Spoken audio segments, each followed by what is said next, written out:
On today's episode of the Locked On Louisville podcast, we're talking about three position groups that showed out for the Louisville Cardinals on Friday evening in the season opener against Georgia Tech. With that being said, let's get right on into the show. You are Locked On Louisville, your daily podcast on the Louisville Cardinals.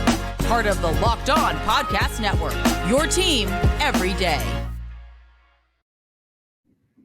Hey, what's going on, everyone? Welcome into another episode of the Locked On Louisville podcast. I'm your host, Dalton Pence. I want to take this time to personally thank you all for making us your first listen of the day. Just a reminder that the Locked On Louisville podcast is free on all streaming services 5 days a week, your team every day. As I mentioned in the opener, we're discussing three position groups that showed out for the Louisville Cardinals in the season opener win against Georgia Tech last Friday evening. Obviously, not the only position groups that showed out, but I wanted to talk about these three in particular. We're going to talk about why the wide receiver room is going to be absolutely dangerous this season. We'll also talk about, is this going to be a balanced backfield for Louisville? And then finally, we will discuss the defensive line stepping up big time in the second half against Georgia Tech, and really, all honesty, 3 of the 4 quarters. So we'll start out on the offensive side of the ball. On paper for the Louisville Cardinals, this wide receiver room looked to be very much improved, not only from a season ago, but really over the past couple of seasons since Louisville had Tutu Atwell and Dez Fitzpatrick. They got Jamari Thrash from Georgia State, Kevin Coleman Jr. from Jackson State, Jimmy Callaway from Tennessee, and Jaden Thompson from Cincinnati. Amari Huggins-Bruce and Chris Bell returned as well. On paper, obviously, you have to be careful because none of this matters unless they show it on the field. Now, granted, this wasn't a perfect performance on Friday evening in the 39-34 victory over Georgia Tech.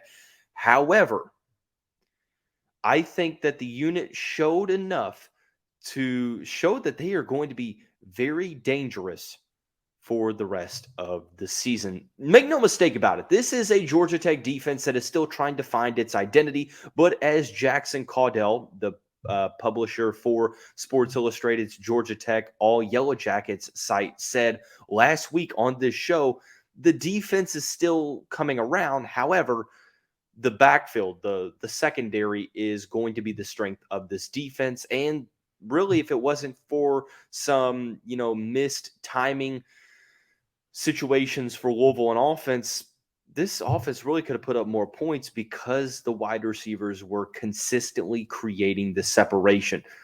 Simply put, nobody could guard Jamari Thrash all night. Kevin Coleman Jr., Amari Huggins-Bruce, Chris Bell all created mismatches that Georgia Tech just really struggled to guard. Granted, there was some mishaps in the first half. I think you can chalk this up due to rust offensively, lack of chemistry built up. I mean, it is only game 1, so you understand that there are going to be some bumps in the road. There's going to be some growing pains when it comes to building that chemistry. Some balls were underthrown. Other balls were thrown behind the receiver. But nonetheless, I don't expect Jack Plummer to struggle, moving forward in the season. We talked about that on the most recent episode with State of Louisville football analyst Grant Mulligan, saying that, look, I mean, it's game 1. He hasn't played in a couple months. It wasn't the greatest performance. I mean, you didn't leave that game feeling absolutely, fantastic about the performance, but he was better in the second half. And Braum showed that when his quarterback's struggling, he's going to make it to where he gets his receivers the ball out in space. And they absolutely, dominated the Georgia Tech defense when that happened for the Cardinals. So ultimately, I personally think that the wide receivers showed more throughout the game, even when the ball wasn't being thrown to them, because of the separation that was being created. You saw the Georgia Tech secondary struggle to stay with the Louisville receivers for the most part. Now, granted, they did make some big-time plays, and credit to them for making those. But it was pretty evident. And I don't want to get too high, nor do I want to get too low here. But I believe this at the beginning that Louisville had a very, very dangerous wide receiving core. But now I believe it in a further sense because I think it's one of the best committees in the ACC. At this point, I think Florida State is probably the only wide receiving core that I know for sure to be better than Louisville's. And I think it's going to rival those that Louisville has had over the past decade or so that we've seen with very, very solid receivers. So look, I think Jamari Thrash, obviously he's as good as advertised, but he showed on Friday that he's as good as advertised, but he's even better than that. I struggle to believe that there are 3, maybe even 5 wide receivers better than Jamari Thrash in the ACC. When you look at the stat line, I mean, it's nothing that's going to wow you, although it's a pretty damn good stat line. 7 catches for 88 yards and 2 touchdowns. Both of those touchdowns coming in the second half. But he was creating separation all night long. When he got the ball, he consistently broke tackles, showed that second-level speed, that shiftiness, that elusiveness, his ability to get into the pockets of the defense, and once he got the ball, to be able to make stuff happen. He showed that he is an exceptional route runner. That's something else to focus on. The touchdown in the back of the end zone was not only the result of a great, great pass from Jack Plummer, but also Thrash beating his man off the route. And we also can't forget the stop and go route that gave Louisville the lead in the second half. It was a fantastic move. The cornerback that was guarding Thrash came on a blitz to Plummer's strong side. That blitz was picked up by Louisville before he got to Plummer, and the safety was then tasked to come over to guard Thrash in a one-on-one situation on the right side, gave him a stop-and-go move that completely froze the defender, and Thrash then, as a result, had a pretty routine touchdown catch in the back of the end zone, but showed that that ability to really sell those routes and showed overall how complete of a receiver that he is. You look at this core as a whole, the wide receiving core that is specifically, and when you have a true wide receiver one like Thrash who created mismatches and separation all night long, I think it's definitely encouraging to see for this group moving forward. But he wasn't the only one that had some solid moments. Kevin Coleman Jr., a player that I have been extremely high on throughout the offseason, caught the first touchdown pass for Louisville. He had 3 for 66 and a touchdown. He had the catch to where Plummer evaded traffic and, scrambled over to his left, threw a bullet pass to Coleman, who caught the ball in traffic. Coleman had the longest reception of the night for Louisville, went 40 yards, but he also had the touchdown catch that was thrown to him out on the sideline. He beat his man one-on-one and found the end zone past the safety. I think that he is another guy who's going to be used as a home run potential player. He is definitely a great wide receiver too. There is a great debate to happen that you could say that Coleman could be a wide receiver one on a lot of other teams, and I do think that to be true if you didn't have a Jamari Thrash-esque player within the rotation. But having 2 guys like that in your offense, I mean, it's a dangerous, dangerous wide receiving core moving forward. But you also have Chris Bell, who caught 2 passes for 40 yards. Amari Huggins-Bruce had 3 for 18. He also had a carry for 11 yards on an end around. Jimmy Callaway had a dropped pass in the first half, but he had a catch for 16 yards. And then I think that the running backs are going to play a portion in the receiving game as well. But Chris Bell, Amari Huggins-Bruce, Jimmy Callaway, and Jaden Thompson are all going to play a role for this wide receiving room moving forward. But I think that we sort of see that. I mean, granted, you can't take too concrete of takeaways away from game one on the schedule, but I think that you sort of have a little bit of confirmation bias when you see that Jamari Thrash and Kevin Coleman Jr. seem to be the top 2 targets in this offense. When that's been talked about all offseason, I think you're going to see Amari Huggins-Bruce have more of a role as we move forward. Chris Bell, it was nice to see him on the field and have a solid 2 for 40 game for the Cardinals. And then I think that Jimmy Callaway and Jaden Thompson are also players to focus on. What's interesting to me, not one tight end caught a pass for Louisville, whether that be Josh Livson, Jamari Johnson, Nate Kariski, or Joey Gatewood. None of them caught a pass from Jack Plummer. We'll see how that bodes for the tight end position as we move forward in the season. But nonetheless, I think it needs to be acknowledged that this wide receiver room is really going to be dangerous, one of the best groups in the ACC. So I do now want to talk about another position, one that sort of surprised me on Friday night by how balanced it was in its approach. That is the running backs room. 3 players had over 6 carries. Actually, 4 players had over 6 carries for the Cardinals. We'll talk about the Cardinals rushing attack here momentarily after we talk about our friends over at eBay Motors. For a championship team, it's all about making sure every player is a perfect fit. It's the same when it comes to your vehicle. Every part needs to fit just right. So the next time you need parts and accessories, head to eBay Motors. With eBay Guaranteed Fit, you can be sure every part you need fits right the first time around. Just add your ride to the My Garage section and look for the green check to know the part will fit, or you get your money back. Because just like in sports, confidence is the name of the game when you shop on eBay Motors. With over 122 million parts to choose from, you'll be back in the game in no time. After all, it's easy to bring home a win when the right parts are guaranteed. Get the right parts, the right fit, and the right prices on ebaymotors.com. Let's ride. eBay Guaranteed Fit, only available to U.S. customers. Eligible items only. Exclusions apply. So moving on into the second segment of the show, we're discussing 3 position groups that showed out for the Louisville Cardinals in that season opening victory over Georgia Tech 39-34 down in Atlanta in the Mercedes-Benz Dome on Friday evening. We just talked about the wide receiving core. The running backs committee definitely surprised me, the rushing attack as a whole, because I would have expected Jawhar Jordan to receive the majority of the carries.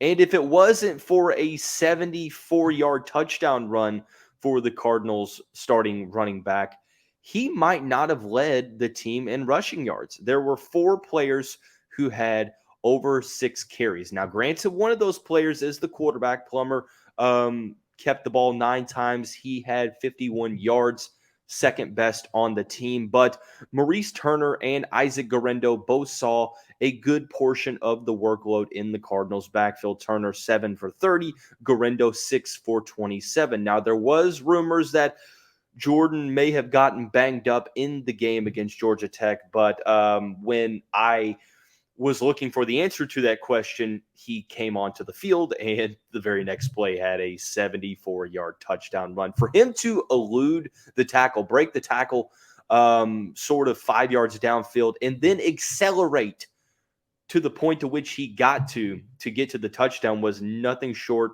of remarkable. I read from some account on Twitter that he reached a top-end speed of 20.7 miles per hour. I forget what account that is. I apologize. Shout out to them. But that was incredible. But overall, it seemed like the Louisville rushing attack was pretty decent. I mean, it wasn't as good of a performance as we've seen in years past with more solid performances, but I think that was more so the byproduct of Louisville looking to get crafty on offense and extend the passing game. But overall, the Cardinals rushed 34 times for 227 yards and 1 touchdown. You may think, well, the 74-yard touchdown run definitely contributed to those numbers. You're not wrong, but overall, at least a respectable performance. But I was pretty shocked by how balanced the attack was. I knew that Maurice Turner and Isaac Guerendo were going to get their touches in this offense. I just thought Jawhar Jordan was going to get more, but I came away satisfied with the performance because this balanced attack is going to be something that keeps defenses off balance throughout the season. Number one, you rotate guys in and out to keep them fresh. That was a major focal point for Brom in the offseason, is keeping guys fresh both offensively and defensively. That helps. But you have solid players behind Jordan, and that's, I think, the key thing I want to focus on in this segment of the show is that Maurice Turner and Isaac Guerendo are more than capable backups that can come in and give you very, very solid moments. If you listen to the episode with Grant Mulligan on yesterday's show, he mentioned Maurice Turner as an underrated individual performance because although he only rushed for 30 yards on 7 carries, he also played a solid performance in the pass blocking scheme. And along with Isaac Guerendo had 1 catch for 13 yards in the second half, but he carried the ball 6 for 27. I would expect him to be sort of the short yardage goal line running back for Louisville in the backfield. But nonetheless, I think that having options is something that we saw last year and honestly the past couple of years as being a huge benefit, that if this matchup isn't working, you can go with a different player who has the hot hand to be able to be able to carry you to victory. We saw over years past when Javian Hawkins wasn't doing well, Hassan Hall was. When Travion Cooley wasn't doing well, Jalen Mitchell was, or Tylen Evans was, or Jawhar Jordan and Maurice Turner were. So it's something that I was surprised about, but looking back on it, I'm sort of glad that it ended the way it did because we saw how good Jawhar Jordan was. Didn't have the greatest performance leading up to that big run, but we saw the home run ability of Jordan as that play unfolded, as he ran for the touchdown. But we also saw how good the other players were in this backfield with Maurice Turner, with Isaac Guerendo. But also something that I want to see if it's going to be something that is sustainable or if it was just a matter of circumstance. But Jack Plummer in his career, looking at his rushing yards, granted, a lot of times you have to combine sack yardage with the overall rushing totals, but he did not get sacked on Friday evening. He turned 9 carries into 51 yards. Now, that's something that when you look at statistics over the past couple of years, you don't look at Jack Plummer and think of a mobile quarterback. But I was impressed by the 6'5" signal caller's ability to scramble, what it did for this offense, because it kept the defense honest. I think that there were points in this game to where you credit the offensive line for not allowing a sack, for not having a ton of quarterback hurries, and you should. That's something that you definitely should do. But also credit is due to Plummer for his ability to react when that pressure came. You saw him evade the pass rush, throw on the run, but also get up into the second level of the defense and take contact and extend drives, extend series, move the sticks on first down, or move the sticks to create first down situations, and everything in between. So something that I'm interested to see how this moves going forward. Now, granted, you can't put too much stock into the game against Murray State because it's going to be one of those games to where you're probably going to see Louisville open up and play players that weren't going to see a ton of time throughout the season. It should, by all means, be a significant margin, but we will see. You have to obviously play the game and, get that margin. But ultimately, if everything goes well, there shouldn't be too many takeaways from this game against Murray State.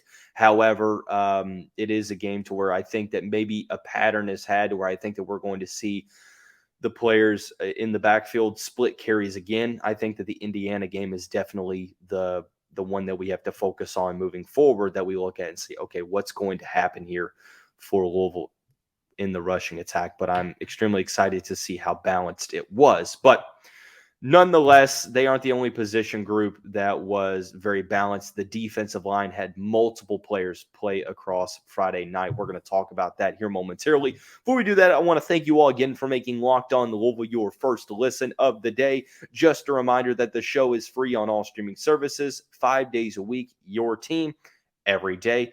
Every dayers on tomorrow's episode of the show, or it might get published later on tonight, we're going to preview the matchup against Murray State. Obviously, many expect Louisville to win, but I want to talk about some things that I want to see from the Cardinals in this matchup.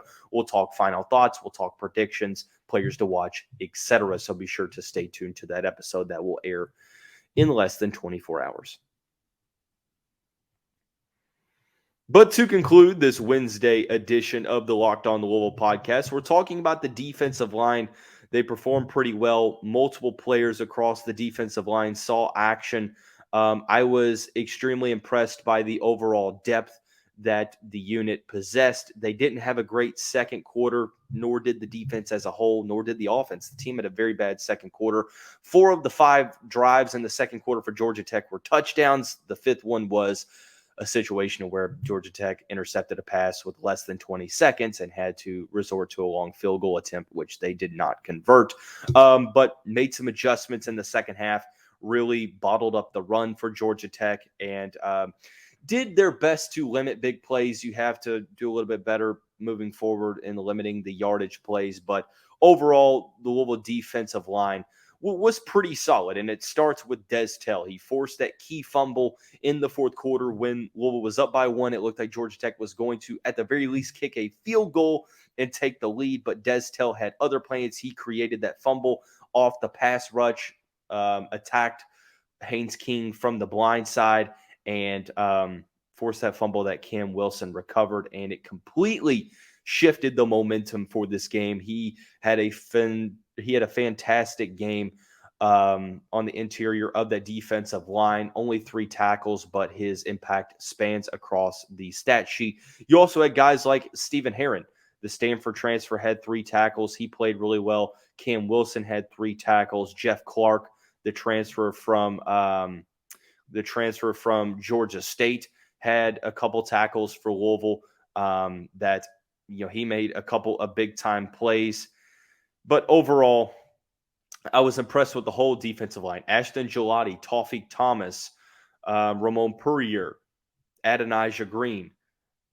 The list goes on. I was impressed with the entirety of the defensive line, how they played, how they won one-on-one matchups against the offensive linemen in the second half. And I think that definitely contributed to being able to bottle up that Yellow Jacket run, which then in turn sort of made the Georgia Tech offense one-dimensional, to where the secondary definitely reaped the benefits of that. And that's something that I am extremely excited for moving forward.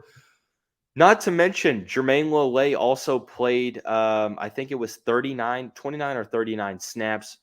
He transferred in from Arizona State before last season, got hurt in the season opener against Syracuse, missed the entirety of the season, now is healthy. And if he is on the field for Louisville, I think that it is going to be extremely beneficial to the Cardinals defensive line unit as a whole, and the defense, overall as well. But overall, I think you have to be impressed with the overall depth. That's something that I keep coming back to, is you had, I think, 10 players on that defensive line play for Louisville on Friday evening.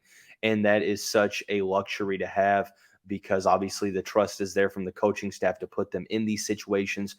Valuable rotational depth is something that we focused on. We talked about the rushing attack being balanced. That's because you have the quality depth to be able to fill that need. And it's the same for the defensive line and other positions as well, offensive line, so on and so forth. So extremely excited with what we saw from the Cardinals defensive line, both on the interior and on the edge, despite the Cardinals only having 1 sack and 2 tackles for loss. Look, I think a lot of that is because you could tell Georgia Tech's offense knew that Louisville had a good defensive pass rush and interior defensive line, because once they snapped the ball, you saw Haynes King have 2 seconds and boom, the ball was out of his hands. You didn't really see Georgia Tech go deep a lot. Most of their big yardage plays were throws out into the flat or toward the boundary to where the skill position players essentially just made things happen and were able to get up to the second level of the defense due to missed tackles. But you didn't really see Georgia Tech air the ball out. For the most part, Louisville bottled up the run and won the one-on-one opportunities with the defensive line. So you credit that to the scheme for Georgia Tech looking to hurry up the offense. They did do hurry up offense a decent amount in the game to keep the Louisville defense off balance, to keep them gassed, to not allow them to substitute, and to try to attack the team that way. But overall, I thought that the Louisville defensive line did a pretty solid job. So, the running backs room, the wide receiver room, the defensive line position, those aren't the only three position groups that stood out on Friday evening. I mean, you could make a case for almost every position, potentially outside of tight end and maybe quarterback that stood out. But overall, those are the three that I wanted to talk about on today's episode of the show. I'm going to put up a graphic for you to find the show on all streaming services, but that's going to wrap up today's episode of the show. Everyone have a great day. We'll see you right back here tomorrow.